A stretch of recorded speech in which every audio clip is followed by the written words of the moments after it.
So let me pull up the future value if to start with. Future value is just another financial function similar to the payment function. If I open up the spreadsheet and I want to do a future value, all I simply do is go to the FX button, and then I can type in FV and go, and then pull that up, and then I fill my answers in here, and it will write the formula for me. Then I believe the assignment just asks you to change the rate, the number of months, and the payment. Remember, when you're working with rate, you have to divide by whatever it is it's set up for interest. So we're doing monthly interest. So in this case, I would have cell B3, and I would have to divide that by 12. Then I should just be able to fill in my other cells. I would have B4, I would have B5, and then it's going to give me a result.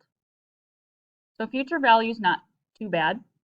In the Deering Industries, you're going to see that you're working with the if function. This is a step right here. You have to insert this formula just like it says. And I told you what pages to refer to in your book. It also tells you in the next step for the amount area or the bonus area which to type in automatically.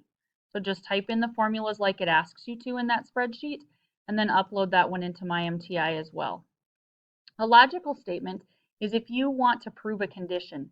So in this case, I'm going to say that if the customers or the salesperson's sales are greater than $99,999, I want them to receive a bonus. So over here, it's just going to say yes or no.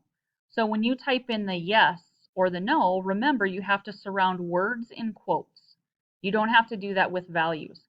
Then if they do get the bonus over here, then I'm going to put in this formula so that that will give them their 5% bonus.